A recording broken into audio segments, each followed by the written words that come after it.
కుక్క మొరగడంతో యజమానిపై దాడి చేయడం ఏమైనా చర్య? కామారెడ్డి జిల్లా రామారెడ్డి మండలంలో జరిగిన ఘటన కుక్కలను పెంచుకోవడం కుటుంబాల్లో చాలా మంచి మార్పులు వస్తాయని, ముఖ్యంగా కుక్కను పెంచుకోవడం వలన ఎన్ని డబ్బులు పెట్టినా, ఎంత ప్రేమ చూపించినా మనుషుల వలన ఎక్కడ దొరకని ప్రేమ లభిస్తుందంటారు. ఇటువంటి మాటలను అప్పుడప్పుడు సాధారణంగా వింటుంటాం.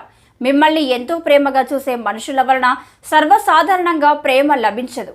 ఇటువంటి ప్రేమ ఎందుకు అంటే మనం తిరిగి అంతే ప్రేమను వారి దగ్గర నుండి ఆశిస్తాం.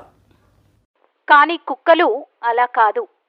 మీరు జస్ట్ బయటకి వెళ్ళి ఒక గంటకి రండి, అది మిమ్మల్ని చూసి ఏదో 10 ఏళ్ళైనట్టు మీదికి దూకి నాకేసి చూపించే ప్రేమకు అసలు మనకి ఎంత ఆనందం కలుగుతుందో మాటల్లో చెప్పలేం. అయితే ఇక వివరాల్లోకి వెళ్తే, రామారెడ్డి మండల కేంద్రంలో కుక్క మొరిగితే ఇంటి యజమానులపై దాడులకు దిగిన ఘటన విరోచితంగా ఎదురైంది. రామారెడ్డి గ్రామానికి చెందిన బండి సీను అనే ఇంటి యజమాని తన పెంపుడు కుక్కను ఎంతో గారాబంగా ఇంటి వద్దే పెంచుకుంటూ పెంపుడు చేసుకుంటున్నాడు.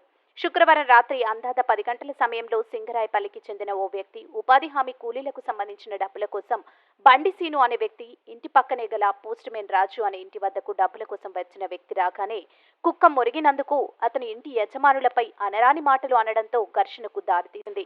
డబ్బుల కోసం వచ్చిన వ్యక్తికి పోస్ట్ మ్యాన్ దగ్గరికి వెళ్లిన వ్యక్తి పోస్ట్ మ్యాన్ కుటుంబ సభ్యులు కుక్కను చంపేయండి అని ఇంటి యజమానిపై దాడి చేయాలనే ఉద్దేశంతో దాడికి దిగడంతో మోడల్ కాలనీ మొత్తం భయాందోళనకు గురైందని చెప్పారు. అనంతరం అదే రాత్రి సమయంలో బండి శ్రీను కుక్క యజమాని రామారెడ్డి పోలీస్ స్టేషన్లో ఫిర్యాదు చేశామని చెప్పారు. అతనికి న్యాయం జరగకపోతే పై అధికారులకు ఫిర్యాదు చేస్తామని హెచ్చరించారు.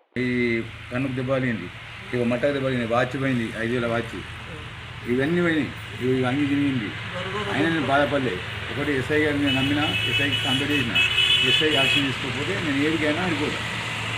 ప్రతి ఒక్క ఇంటికాడ దొంగల భయం ఉందని కుక్కను పెంచుకుంటారు.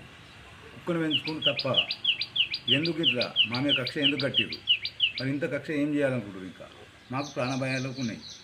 అసలుంటప్పుడు నన్ను లంజా కొడుక ఇష్టమున్నట్టు మాట్లాడి ఏదో గలీజు మాట్లాడుకుంటా ఇష్టమున్నట్టు మాట్లాడితే నేను అయ్యావు కుట్టలేనా? నేను ఒక అంట, కానీ నేను అసలు ఈ సంప్రదాయం కాదు, నేను కాపాడుతా. నా ఇంటి ముందరికి వచ్చి నా మీద దాడి చేస్తారు. ఇది ఇలా సిద్ధాంతం. పోస్టు 9:30 పైసలు ఇస్తాడు, 9:30కు పోస్ట్ ఇస్తారా? 11 పోస్ట్ ఇస్తారా? పోస్ట్ ఆఫీస్లో తీసుకోవాలి. ఒకటి నా విజ్ఞానం సార్, నా మీద దాడి చేసిన, మా అమ్మ మీద దాడి చేసినందుకు మా ప్రాణభయం ఉంది. వాళ్ళ మీద కఠినంగా చర్య తీసుకోవాలని నా యొక్క విజ్ఞప్తి.